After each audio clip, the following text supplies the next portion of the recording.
샬롬. 주님의 평강이 우리 성도님들 심령에 풍성하게 거하기를 원합니다. 요즘 제 마음을 사로잡고 있는 한 주님 안에 있는 자매님의 간증이 있습니다. 그 간증을 좀 먼저 짧게 나누기를 원합니다. 이 자매님이 이제 질문을 받았는데, 당신이 예수님을 믿은 이후에 신앙생활을 하면서 하나님께 받은 가장 큰 선물이 무엇이냐?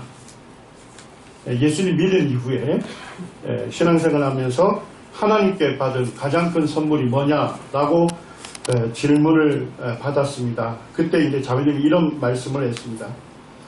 죽음에는 순서가 없고 우리가 정말 언제 죽을지 알 수 없지 않습니까? 하나님께서는 우리 인생의 시작과 끝을 우리에게 주지 않으셨습니다. 우리의 출생과 죽음은 전적으로 하나님의 주권 아래 있습니다.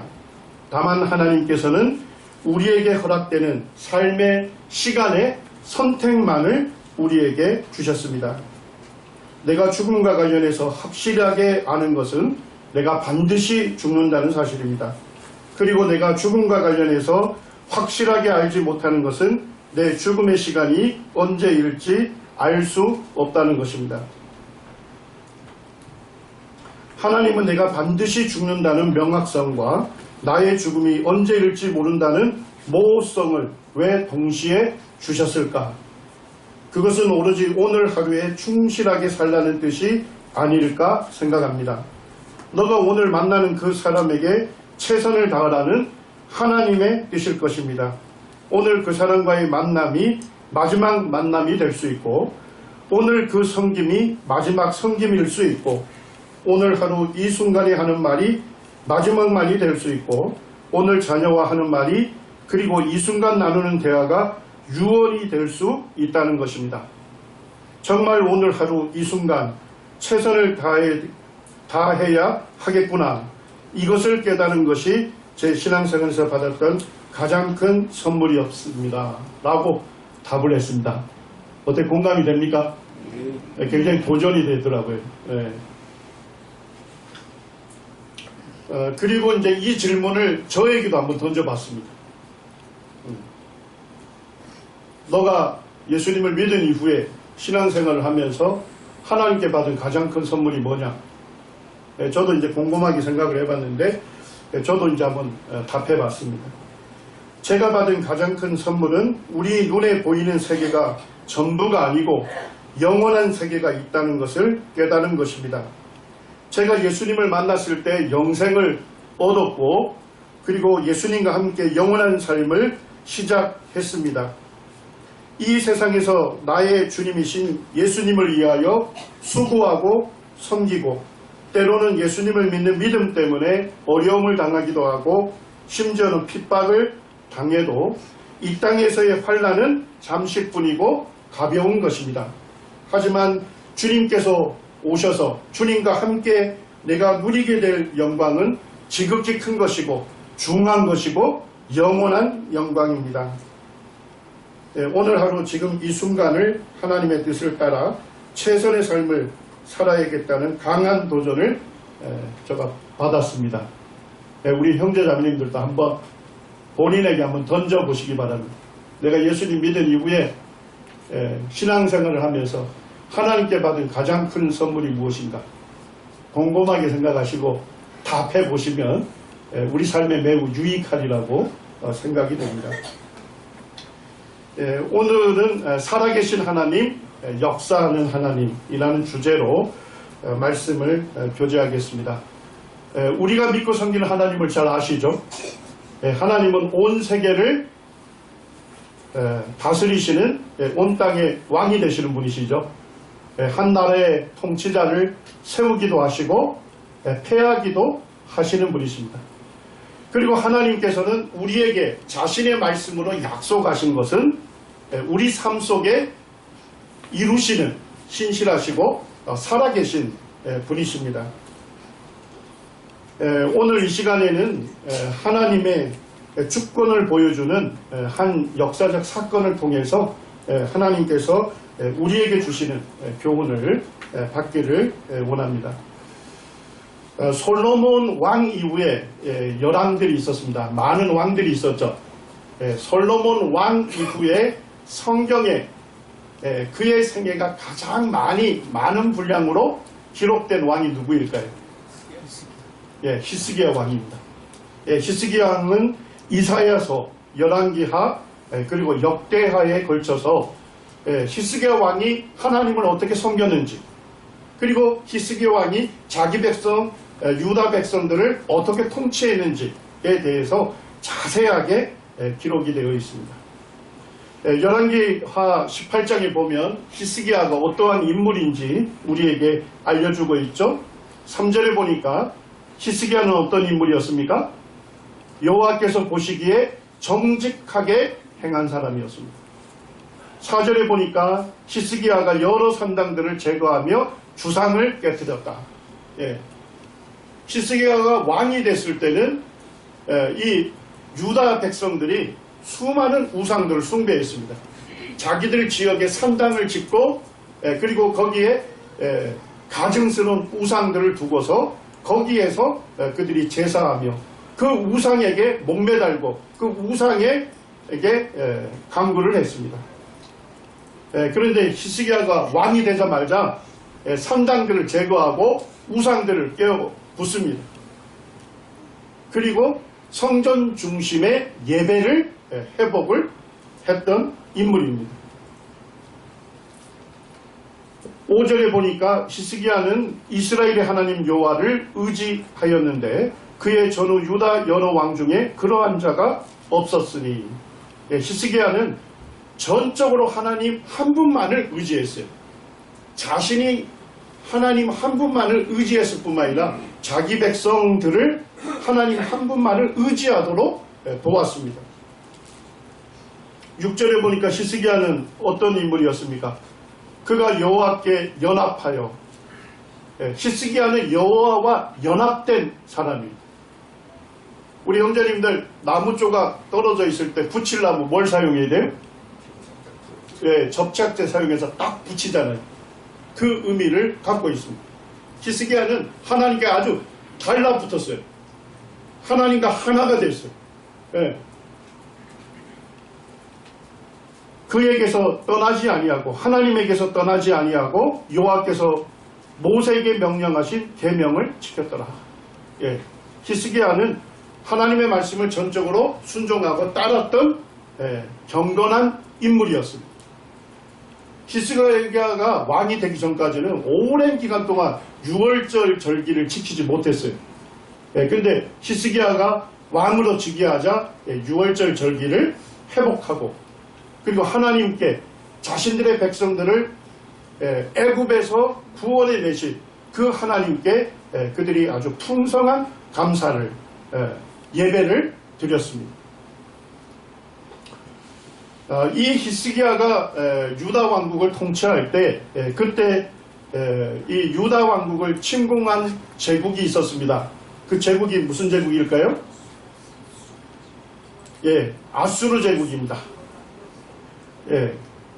우리 이제 학생들 책에서는 아시리아 제국이라고 하는데 아수르 제국이 쳐들어왔어요.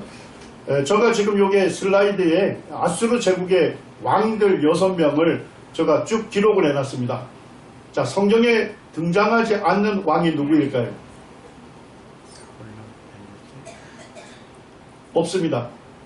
6명 전부가 다 성경의 이름으로 등장을 합니다. 여기 살만에셀 5세가 북이스라엘을 BC 722년에 멸망시켰어요. 그리고 그의 후임인 사르곤 2세가 사마리아 사람들을 다른 아시리아 제국의 여러 도시로 강제 이주를 시켰습니다.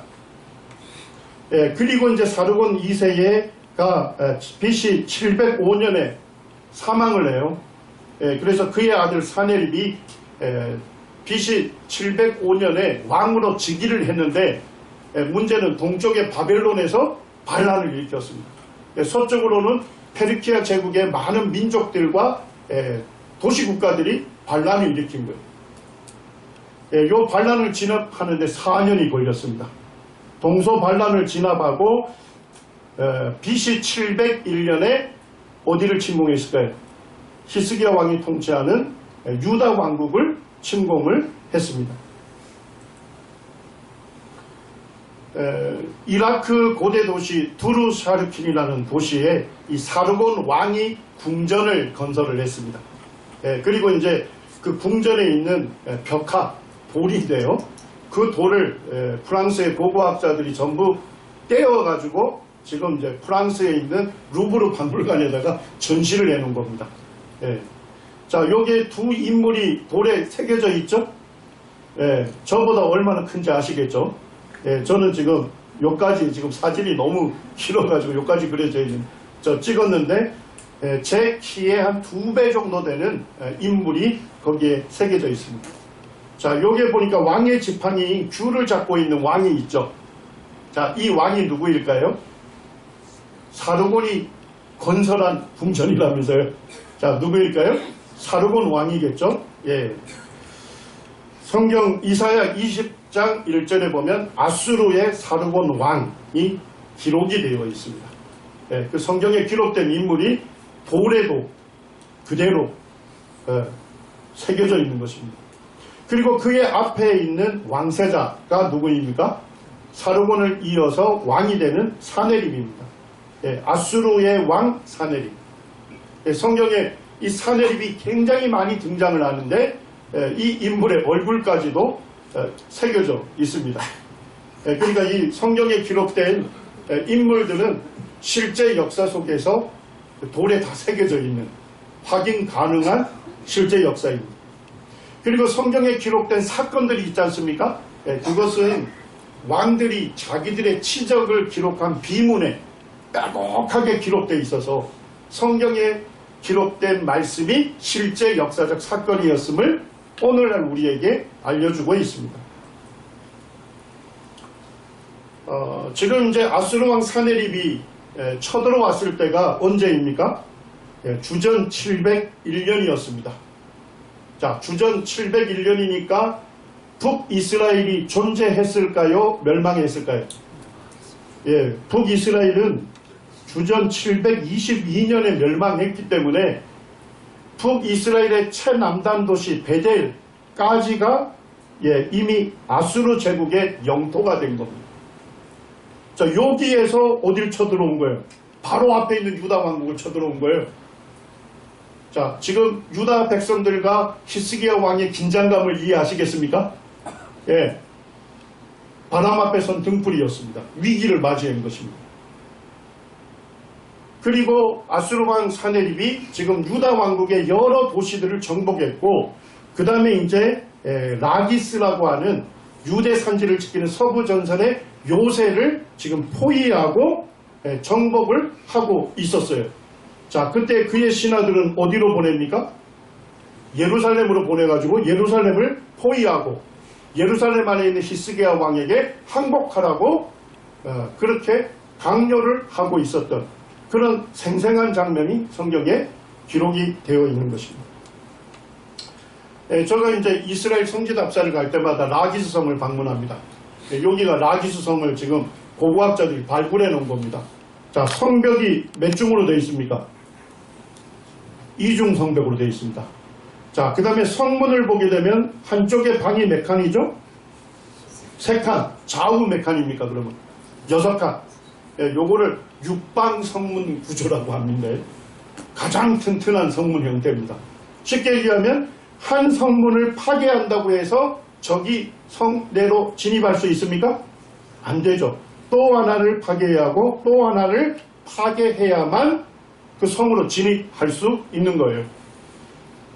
그러니까 육방 성문 구조를 가졌다는 얘기는 굉장히 강력한 요새였다 하는 것을 알 수가 있는 것입니다. 자, 어쨌든 아시리아 군대가 왔습니다마는 라기스 성이 굉장히 견고했다 이런 얘기죠. 자, 그러니까 정복하기가 쉽지 않았겠죠. 예, 그래서 이제 그곳에 가보니까 여기 이중성벽인데다가 성문이 너무나도 견고했기 때문에 그쪽으로 뚫고 들어갈 수는 없었어요. 그래서 어떻게 했냐면 이쪽에다가 엄청나게 많은 양의 돌과 흙으로 토성을 쌓습니다. 자, 토성을 쌓아서 높이 올린 다음에 어떻게 한 거예요? 낮은 지역에 있는 라기스성을 정복을 한 것입니다. 제가 거기 가서 사진을 찍었는데 지금 이게 뭡니까? 사내립의 군대들이 와서 흙과 돌로 쌓았던 토성, 그게 그대로 지금 보존되어 있는 것입니다. 고고학자들이 발굴할 때 1500명이 내장되어 있는 웅덩이를 발견했고, 그리고 라기스성 전체가 대대적으로 화재 흔적이 발견이 됐다고 보고하고 있어요. 자, 이것은 성경에 기록된 말씀대로 라기스성이 어떻게 됐다는 겁니까? 사내립의 군대에 의해서 정복당했다 하는 것을 그대로 보여주고 있는 것입니다. 저희가 지금 한 4년 전쯤이 됐네요. 코로나 막 시작할 때, 그때 김아름 형제님하고 같이 대형박물관 공부하러 갔습니다. 그 공부하러 가서 찍은 사진이에요. 대형박물관에 10비관이라고 하는 데가 있는데, 우리 예배당의 길이로 보면 한 3배 정도 되는 곳에 사내립 왕이 니느에다가 자기 궁전을 지었거든요.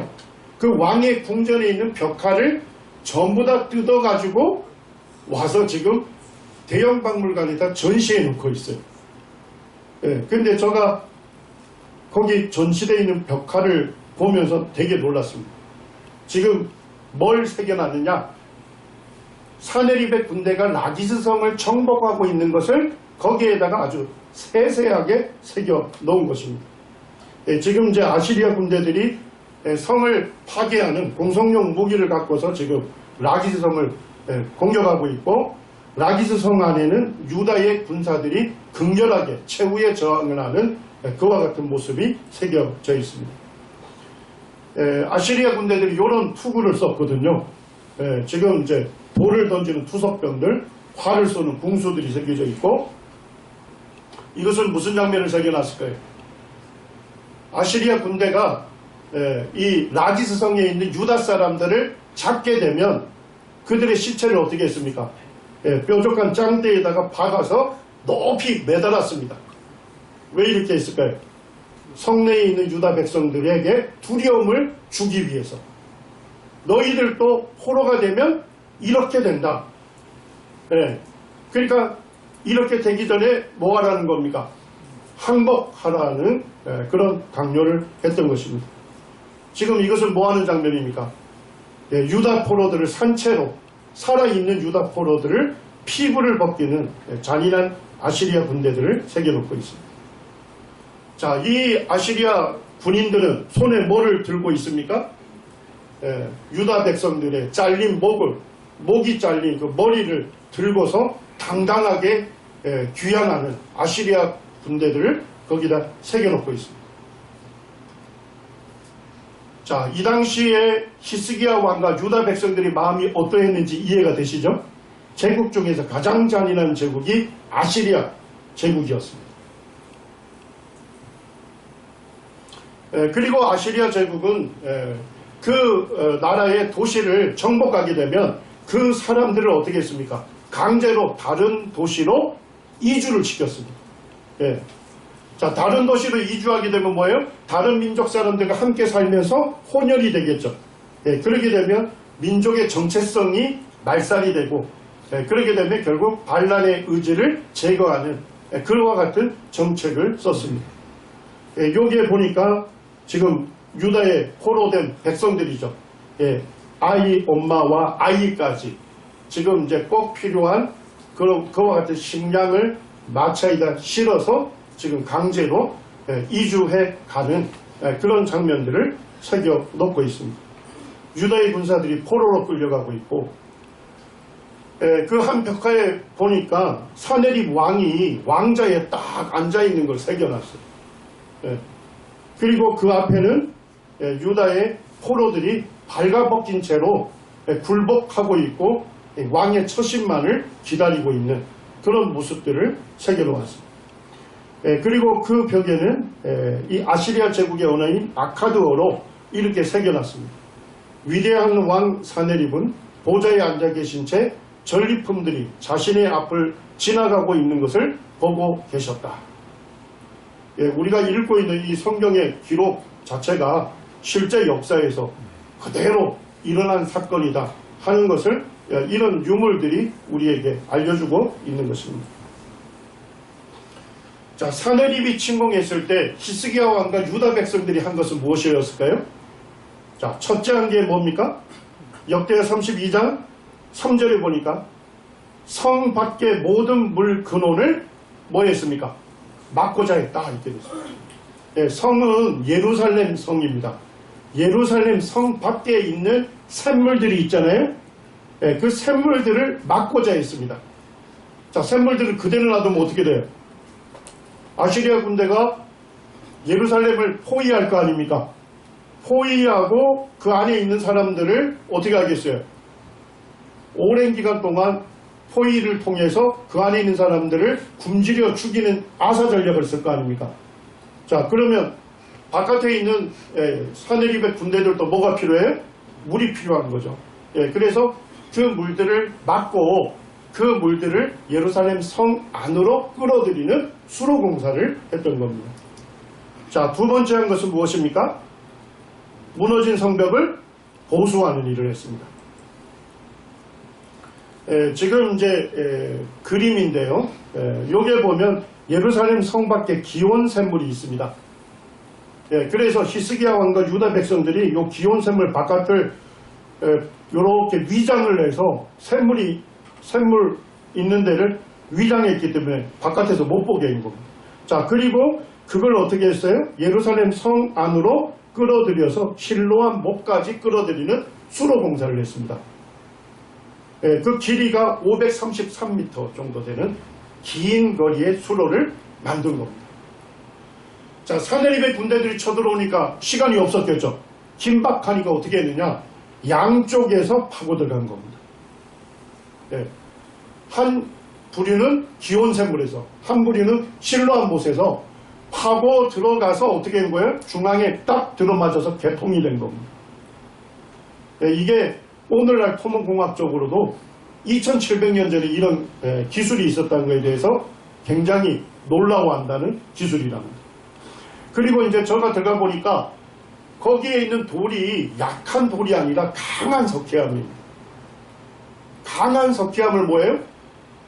꼭쟁이로 깨어서 지금 533m의 수로를 만들어낸 겁니다.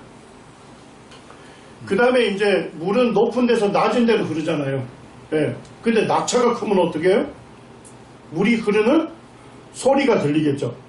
그러니까 성 밖에 있는 아수르 군대가 듣게 되면 거기를 집중 공격할 수 있으니까 어떻게 했느냐 하면 기온샘물에서 실로암 목까지 뭐예요? 높이가 어느 정도 차이가 났답니까? 30cm 정도.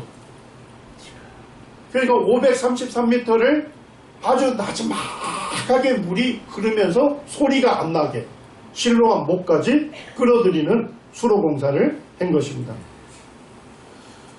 다윗 성터가 있는데 다윗 성터 밑에 보면 실완이라는 마을이 있습니다. 실로암이라는 이름에서 유래된 그 마을이 그쪽으로 수직 갱구가 있습니다. 그 수직 갱구로 내려가면 기온샘물을 만날 수 있습니다. 요게 기온샘물인데 지금 밑에 뭐 좀 뿜어 올라오는 기포가 보입니까? 이게 샘물이 24시간 내내 뿜어 올라오는 게 아니라 특별한 시간에 정해진 시간에 거의 이게 힘차게 뿜어 올라온답니다. 근데 이제 제가 마침 그때 기온샘물이 뿜어 올라올 때 제가 그곳에 들어갔어요. 얼마나 힘차게 뿜어 올라오는지 밑에 바지가 들썩일 정도로 샘물이 솟구쳐 올랐습니다. 여기가 이제 히스기야와 유다 백성들이 강한 석회암을 꽃갱이로 깎아내면서 만들었던 수로입니다. 거기에 이제 구간마다 높이나 넓이가 좀 다릅니다만 저와 같이 날씬하고 아담한 사람이 똑바로 걸어가기는 좀 힘듭니다. 살짝 옆으로 비껴서 이렇게 이제 가야 합니다. 열왕기하 20장 20절에 보니까 히스기야의 남은 사적과 그의 모든 업적과 저수지와 뭘 건설했습니까? 수도를 만들어 물을 성 안으로 끌어들인 일을 얘기합니다. 수도가 뭡니까? 물 수자에다 길 도자예요. 예, 아주 쉽게 번역하면 수로를 건설했다는 것입니다. 예, 한번 보시죠.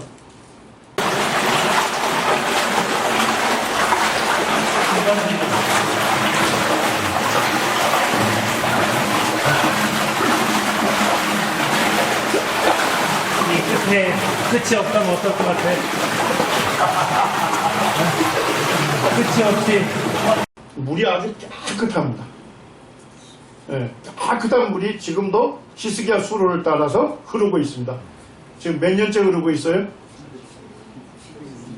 예? 주전 701년에 건설했으니까 2700년, 대략 2700년 동안 이 물이 흐르고 있는 것입니다.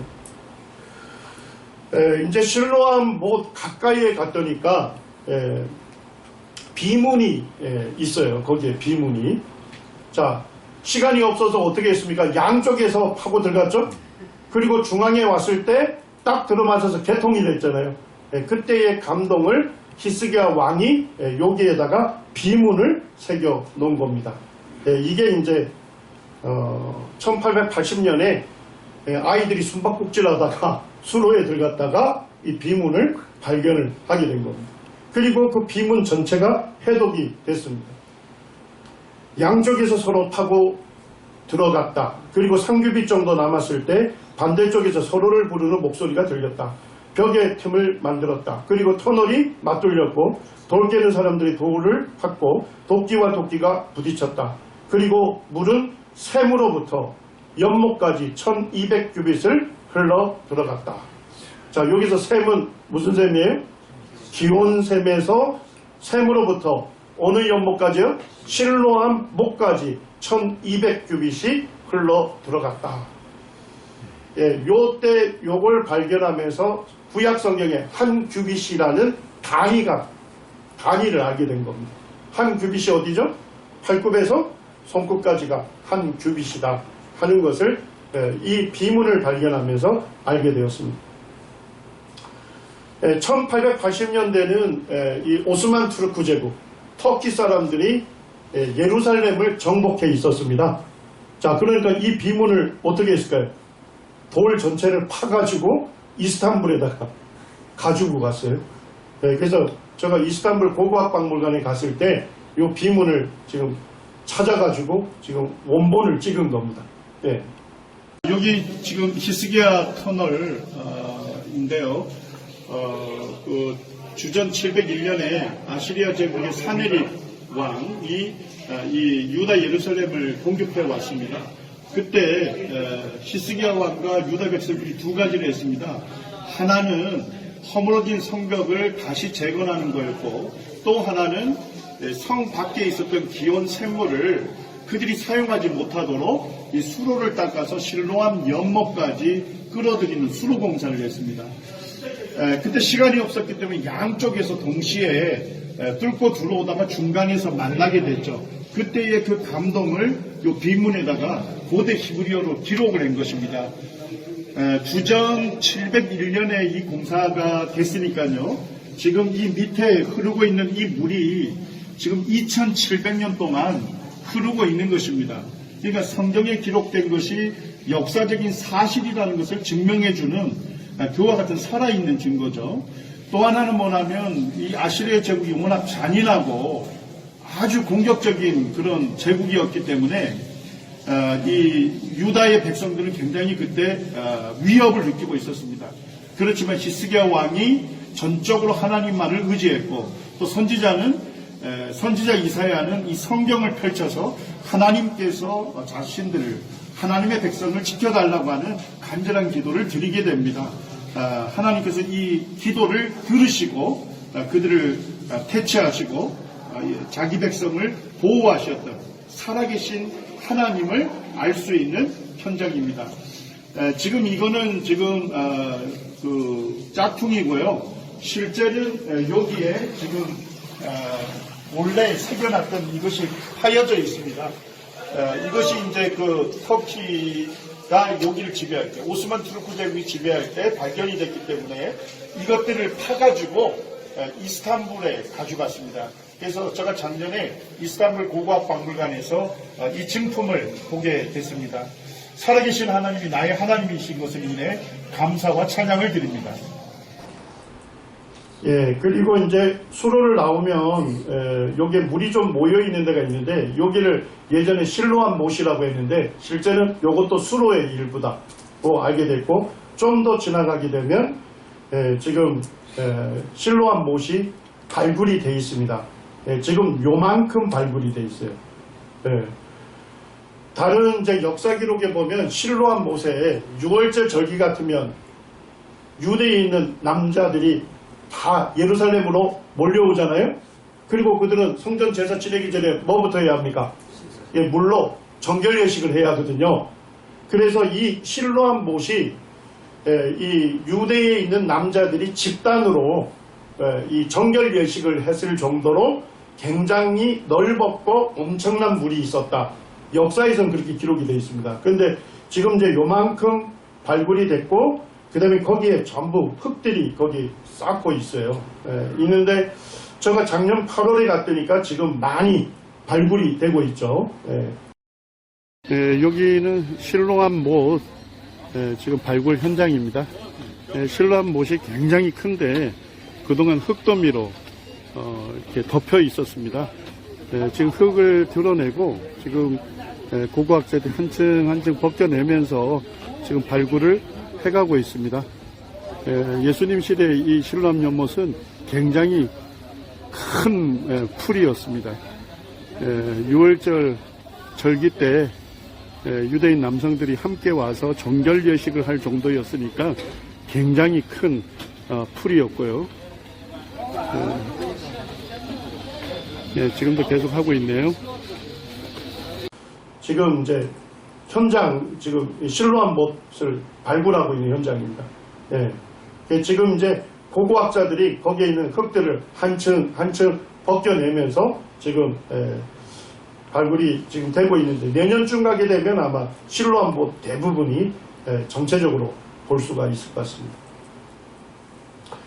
자, 그 다음에 이제 하나 했던 것이 뭐였습니까? 퇴락한 성을 중수하는 일이었죠. 실제 이제 제가 그 예루살렘 북서쪽에 갔더니까 이게 이제 히스기야 왕과 유다 백성들이 그때에 보수했던 그 성벽들이 지금 이제 발굴이 돼 있고 추정되는 높이가 한 8m 정도로 높이 이 성벽을 쌓았다 하는 것을 거기에 기록을 해놓고 있습니다. 자, 라기스 성이 거의 정복될 찰나에 아수르 왕 사네립이 어떻게 했습니까? 라기스에서부터 랍사게를 어디로 보내죠? 예루살렘으로 보냅니다. 랍사게는 사람 이름이 아니라 아시리아의 군대 장관 직함입니다. 그래서 이 랍사게가 지금 아시리아 군대들을 이끌고 예루살렘에 가서 예루살렘 성을 포위를 한 겁니다. 그리고 이제 히브리 말로 유다의 말로 지금 성 안에 있는 유다 백성들에게 소리를 치고 있는 거죠. 이사야 36장 17절에 보니까 사네립 왕의 말을 전하는데 이렇게 얘기합니다. 내가 와서 너희를 너희 본토와 같이 곡식과 포도주와 떡과 포도원이 있는 땅에 뭐 하겠다고요? 옮기기까지 하리라. 자, 무슨 정책을 얘기하고 있습니까? 강제 이주 정책을 얘기하고 있는 겁니다. 사네립 왕이 와서 너희들이 항복을 한다면 너희들을 지금 요게 본토처럼 기름진 땅인 곡식과 포도주와 떡과 포도원이 있는 땅으로 너희를 뭐 하겠다? 옮기겠다. 옮겨주겠다. 이렇게 약속을 하면서 18절에 이렇게 얘기합니다. 우리 18절은 같이 한번 읽으시죠. 시작. 혹시 히스기야가 너희에게 이르기를 여호와께서 우리를 건지시리라 할지라도 속지 마라. 열국의 신들 중에 자기의 땅을 아수르 왕의 손에서 건진 자가 있느냐. 이 예루살렘 성 안에서 히스기야 왕은 자기 백성들에게 아수르가 아무리 강할지라도 우리와 함께 하시는 하나님은 그들보다 더 강하신 분이다. 아시리아 군대들은 그들의 육신의 팔, 자기의 군사력을 믿지만 하나님은 살아계신 분이시다. 우리를 지키시고 보호해 주실 거다. 두려워하지 마라. 예, 그 말로 인해서 유다 백성들이 굉장히 안심을 하고 힘을 얻었어요. 예. 그런데 지금 이제 랍사게가 이렇게 얘기하는 거죠. 히스기야가 너희에게 이르기를 여호와께서 우리를 건지시리라 할지라도 속지 마라. 지금까지 아시리아 왕들에 의해서 뭐예요? 많은 나라와 민족이 정복당했다. 그들의 신들이 중에서 아시리아 왕의 손에서 그들을 건진 그런 신이 있느냐? 여호와도 그렇게 할 수 없다 하면서 하나님을 조롱하고 비방하는 데까지 이릅니다. 근데 예루살렘 성 안에 있는 유다 백성들이 얼마나 쫄았는지 지금 보니까 3명의 고위 관리를 성 밖에 있는 이 랍사게에게 보낸 겁니다. 그러면서 뭐라고 얘기합니까? 제발 유다 방언으로는 말하지 마십시오. 뭔 얘기예요? 예루살렘 성 안에 있는 유다 백성들이 알아들을 수 있는 말로 하지 마십시오. 백성들이 너무나도 지금 위협을 느끼고 있습니다. 우리가 아람말을 알고 있으니 아람말로 하십시오. 그런데 뭐 랍사게가 요구하는 건 뭐였습니까? 항복하라는 것이었죠. 자, 이 이야기를 들었던 경건한 왕이었던 히스기야 왕은 어떻게 했을까요? 히스기야 왕이 듣고 자기의 옷을 찢고 붉은 베옷을 입고 어디로 들어갑니까? 여호와의 성전으로 갔습니다. 자기 옷을 찢고 붉은 베옷을 입는다는 것은 무엇을 얘기합니까? 히스기야 왕의 괴롭고 피통한 심정을 하나님 앞에 지금 토로하고 있는 거예요. 자기 옷을 찢으면서 붉은 베옷을 입으면서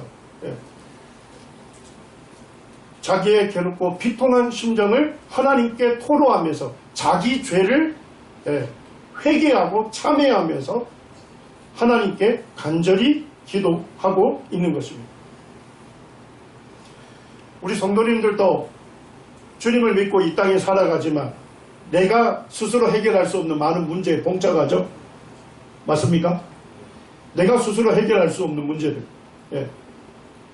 내가 이렇게 할지라도 저렇게 할지라도 해결되지 아니하는 그와 같은 일들을 만납니다. 그럴 때 우리에게 뭐예요? 두려움이 생기죠. 낙심이 오죠. 좌절하죠. 실망하죠. 심지어는 하나님을 원망하기까지 합니다. 그런데 히스기야 왕은 어떻게 했습니까? 자기가 도저히 해결할 수 없는 어려움, 그 위협을 당하고 있을 때 히스기야 왕이 했던 것은 자기 옷을 찢고 붉은 베옷을 입고 여호와의 성전에 들어가서 하나님께 눈물로 간구하는 거였습니다. 오늘날 우리 성도들이 살아계신 하나님을 믿고 섬긴다고 하지만 많은 어려움들을 봉착할 때마다 스스로 좌절하고 낭망하고 눈물 짓고 하나님 앞에 원망하고 비난하고 그럴 때가 많습니다. 그렇지만 히스기야 왕은 달랐습니다. 그는 자기의 괴롭고 비통한 심정, 마음 아픈 것을 하나님께 토로하면서 하나님께 다 말씀드리면서 그리고 자기의 죄를 자기 모습을 살펴보면서 자기의 죄를 하나님 앞에 자복하고 회개하면서 참회하면서 자기의 기도를 들으시는 하나님께 간절히 기도했던 것입니다. 그때 하나님 역사하셨어요. 그때 하나님께서 선지자 이사야에게 말씀하십니다. 뭐라고 말씀하십니까? 그 하나님께서 말씀한 것을 선지자 이사야는 기록을 했습니다. 그리고 그 편지를 바로 히스기야 왕에게 전달을 했습니다. 여호와께서 이같이 말씀하시되 두려워하지 말라. 내 스스로 해결할 수 없는 많은 문제들을 봉착할 때 하나님께서 우리에게 말씀하시는 것은 두려워하지 마라. 내가 너와 함께하게. 두려워하지 마라. 그리고 두 가지를 약속합니다. 7절에 보니까 그가 사내립이 소문을 듣고 그의 고국으로 돌아갈 것이다. 태가가고 돌아갈 것이다. 두 번째 약속은 뭡니까? 내가 사내립을 그의 고국에서 칼에 죽게 하리라. 예언하셨습니다. 열왕기하 19장에 보면 히스기야 왕이 하나님께서 하신 말씀을 이사야 선지자가 편지에 기록을 해서 자기에게 전달했을 때 어떻게 했습니까? 하나님께서 하신 말씀을 하나님의 성전에서 어떻게 합니까? 편지를 받아보고 그 편지를 여호와 앞에 펼쳐놓고. 자, 히스기야의 자세는 무슨 자세입니까? 하나님께서 이렇게 말씀해 주셨습니다. 하나님 이렇게 두 가지 일을 약속해 주셨습니다. 하나님 약속하신 대로 이루어 주십시오. 예, 우리 성도님들이 내 스스로 해결할 수 없는 어려움을 봉착할 때 우리가 하나님의 말씀을 잃게 되고 하나님께서 내게 주시는 약속의 말씀을 받을 때가 있습니다. 우리 성도님들 그 약속의 말씀 펼쳐놓고 하나님께서 이 말씀으로 저에게 약속하셨으니 이 말씀을 이루어 주십시오. 히스기야는 그렇게 기도한 것입니다. 그리고 히스기야는 자기의 기도를 들으시는 하나님을 너무나도 잘 알았습니다. 우리는 20년, 30년 주님 섬겼다고 하지만 때로 내가 믿고 섬기는 하나님이 어떤 분인지 모를 때가 있어요. 15절에 보니까 히스기야가 기도하여 이르되 그룹들 위에 계신 이스라엘의 하나님 여호와여. 히스기야는 누구에게 기도하고 있습니까? 그룹들 위에 계신 이스라엘의 하나님 여호와. 그룹이 어디에 있는 겁니까? 하나님의 성전 지성소에 가면 언약궤가 있지 않습니까? 언약궤 위에 두 그룹이 있었죠. 하나님께서 그 두 그룹 사이에 임재해 계셨습니다. 자, 히스기야는 자기 하나님을 어떤 분으로 얘기하셔요? 자기와 자기 백성과 함께 하시는 하나님. 하나님의 성전 두 그룹 사이에 임재해 계신 하나님. 예. 자기 백성과 함께 하시는 하나님께. 두 그룹은 언약궤 위에 있는 거잖아요. 자기 백성과 맺은 그 언약을 신실하게 이루시는 하나님. 예. 그 하나님께 기도한 것입니다. 자기와 함께 계시고 자기에게 자기와 맺은 언약, 그 약속을 신실하게 이루시는 그 하나님께 간절히 기도한 것입니다. 15절 후반절에는 주는 천하만국의 홀로 하나님이시라 주께서 천지를 만드셨나이다. 자, 지금 히스기야 왕은 누구에게 기도하고 있습니까? 천지 만물을 지으신 하나님께 기도하고 있는 것입니다. 하나님이 이 천지 만물을 지으신 분이시죠? 천지의 주제가 되신 분입니다. 천지의 주인이 되시고 이 천지를 다스리시는 유일한 왕이 되시는 분이십니다. 하나님은 전능하신 분이셔요. 하나님은 우리 성도들과 말씀으로 약속하셨다면 그 약속을 우리 삶 속에서 이루시는 능하신 분이십니다. 그 하나님께 기도한 것입니다. 그 다음에 히스기야 왕은 자기의 기도를 들으시는 그 하나님을 어떠한 분으로 믿고 의지했습니까? 살아계신 하나님. 살아계신 하나님. 예. 17절에 보면 히스기야가 이렇게 얘기합니다. 여호와여 아수르 여러 왕이 가연 여러 민족과 그들의 땅을 황폐하게 하고 또 그들의 신들을 불에 던졌사오니 이는 그들이 신이 아니요 사람의 손으로 만든 것이고 나무와 뭐라고요? 돌뿐이므로 멸하였나이다. 뭔 얘기입니까?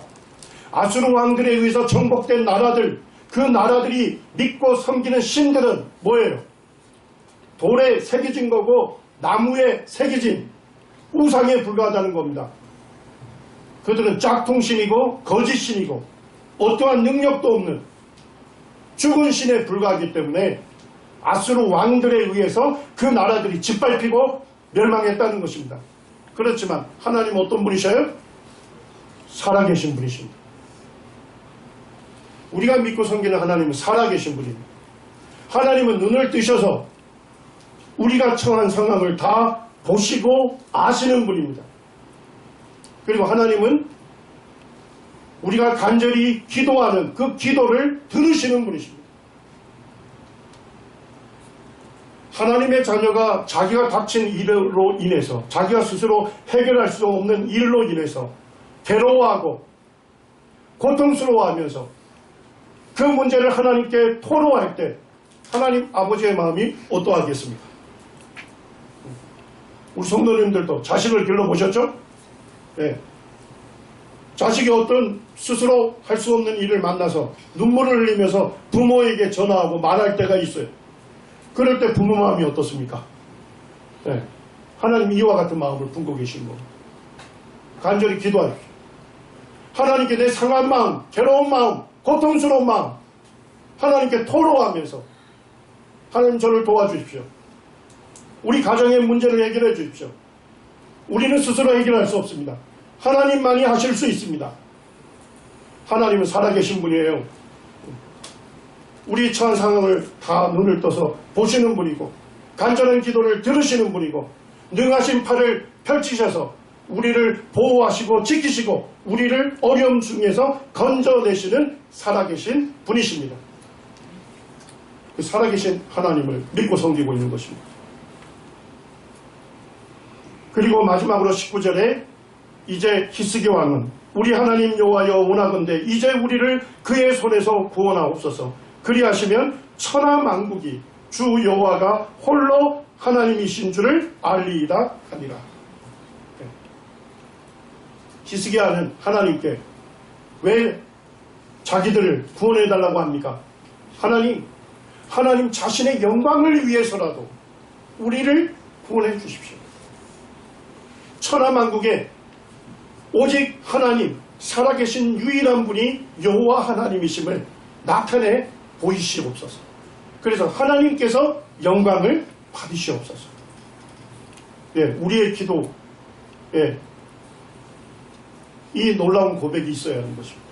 하나님, 저가 이 마을에서 저가 예수 믿는 사람인 줄 다 알고 있습니다. 근데 저가 당한 어려움으로 인해서 저가 지금 낭망하고 좌절하고 실망하고 있습니다. 그리고 나와 함께 사는 주변의 사람들이 다 알고 있습니다. 하나님, 저가 하나님을 믿는 하나님의 자녀입니다. 하나님께서 저를 도와주십시오. 하나님께서 저의 가정의 이 어려운 문제를 해결하셔서 이 이웃들 가운데서 하나님 한 분만이 살아계신 분이시고 자기 자녀를 불쌍히 여기시고 긍휼히 여기시며 문제를 해결하시는 능하신 분이심을 나타내 주시옵소서. 주님의 영광을 위해서 저의 문제를 해결해 주십시오. 주님 저의 문제를 해결하시고 주님 살아계심을 나타내 보십시오. 우리가 이렇게 간절히 기도해야 하는 것입니다. 네. 이 히스기야의 기도를 하나님께서 들으셨습니다. 사네립 왕이 건설했던 니느웨 궁전에 사네립 왕의 치적이 기록된 육각기둥이라고 하는 이 비문이 발견이 됐어요. 네, 거기에 아주 빼곡하게 라기스성 전투와 예루살렘 포위 사건을 기록하고 있는 것입니다. 거기에 보면 이렇게 기록하고 있습니다.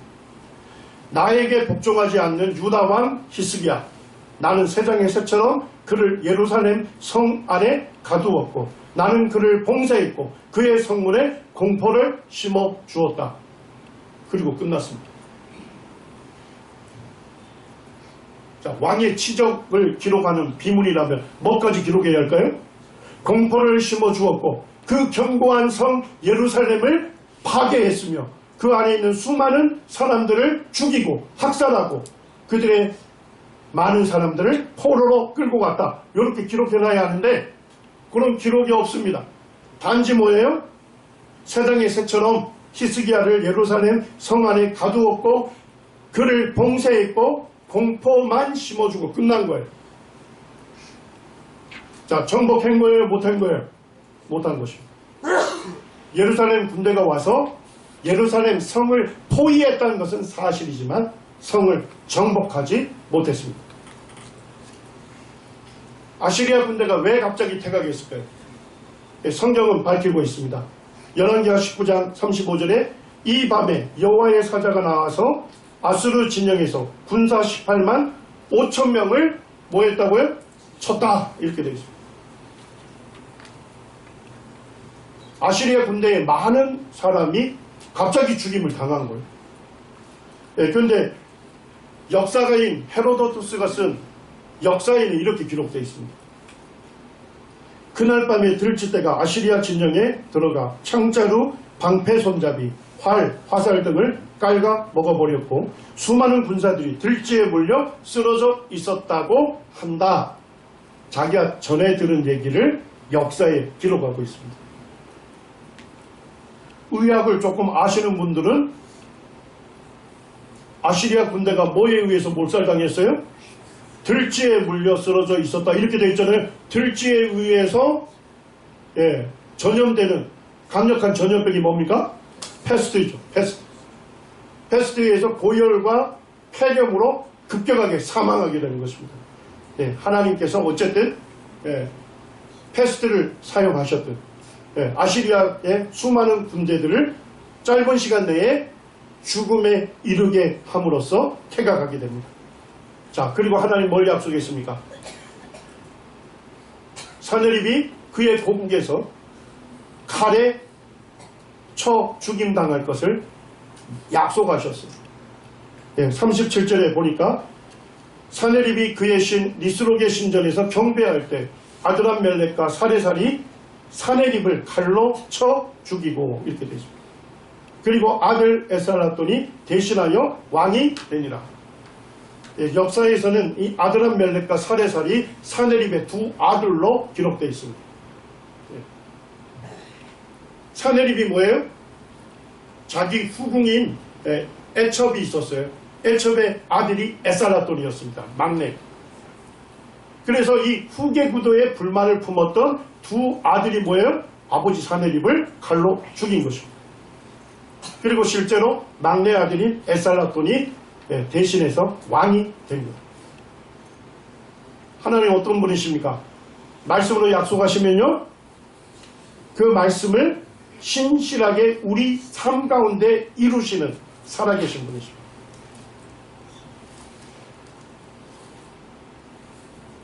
예루살렘에서 지금 이사야 선지자와 히스기야 왕의 봉인이 발견됐어요. 거기에 보면 예루살렘 남쪽이 있는데요. 여기 성전 남쪽입니다. 이스라엘 백성들은 이 남쪽 계단을 통해서 하나님의 성전에 들어가서 제사를 드려요. 거기가 좀 언덕지죠. 그래서 성경에 오벨이라고 되어 있습니다. 오벨. 오벨이 언덕이라는 뜻입니다. 히브리어로 발음하면 오펠이라고 합니다. 그 오펠 지역 요게 붉은색 요 선 안에서 지금 이제 봉인이 발견됐는데, 봉인 잘 아시죠? 구약 시대에는 두루마리에다가 편지를 쓰죠? 맞습니까? 그 다음에 어떻게 해요? 두루마리를 둘둘 말죠. 그리고 끈으로 묶습니다. 끈으로 묶은 다음에 뭐예요? 좀 더 높은 진흙을 그 끈 위에다 올려놓고 뭐예요? 왕의 직인을 도장을 찍는 거예요. 그게 봉인입니다. 자, 전달을 했을 때 봉인이 떨어져 있으면요, 배달 사고가 난 거죠. 누군가 중간에 열람을 한 겁니다. 봉인이 그대로 붙어 있으면요, 중간에 열람 없이 그대로 전달되었다 하는 겁니다. 요게 히스기야 왕의 봉인입니다. 아하스의 아들 히스기야의 것이다. 그리고 그는 유다의 왕이다고 새겨져 있습니다. 요게 선지자 이사야의 봉인입니다. 이사야의 것이고 그는 선지자다. 새겨져 있는 겁니다. 우리가 지금 살펴봤던 이 사내립 군대들이 예루살렘을 포위하는 그런 긴박한 상황에서 히스기야 왕은 선지자 이사야에게 하나님의 말씀을 받아서 전해줄 것을 원했어요. 그리고 하나님은 선지자 이사야에게 하나님의 말씀을 하셨고, 그것이 뭐예요? 두루마리의 편지로 기록이 된 것입니다. 그리고 어떻게 선지자 이사야가 두루마리를 작성한 다음에 봉인을 찍은 거예요. 그것이 누구에게 전달됐습니까? 히스기야 왕에게 전달이 된 거죠. 이런 긴박한 상황들이 있었는데 이런 봉인들까지도 다 발굴이 된 것입니다. 자, 이제 함께 읽고 말씀을 마치겠습니다. 역대하 32장 7절 8절입니다. 시작. 너희는 마음을 강하게 하며 담대히 하고 아수르 왕과 그를 따르는 온 무리로 말미암아 두려워하지 말며 놀라지 말라. 우리와 함께 하시는 이가 그와 함께하는 자보다 크니 그와 함께하는 자는 육신의 팔이요 우리와 함께 하시는 이는 우리 하나님 여호와시라. 반드시 우리를 도우시고 우리를 대신하여 싸우시리라 하며 백성이 유다 왕 히스기야의 말로 말미암아 안심하니라. 우리가 믿고 섬기는 하나님 살아계신 분이십니다. 우리와 함께 계시고 우리와 맺은 약속은 반드시 우리 삶 속에 이루시는 신실하신 분이십니다. 우리 성도님들이 여러 어려움이 있다는 걸 제가 듣습니다. 그 어려움들을 주님께 가지고 가시기 바랍니다. 주님 앞에 내려놓고 나의 상하고 괴롭고 아픈 마음을 토로하면서 하나님 말씀하셨으니 우리 가정을 지키시고 보호해 주시고 우리를 어려움 중에 구해달라고 간절히 기도하시면 하나님 그 기도를 들으시고 이루시는 살아 계신 분이십니다. 우리가 그 하나님을 의지하고 우리가 그 하나님의 영광을 위해서 살아가게 되기를 원합니다.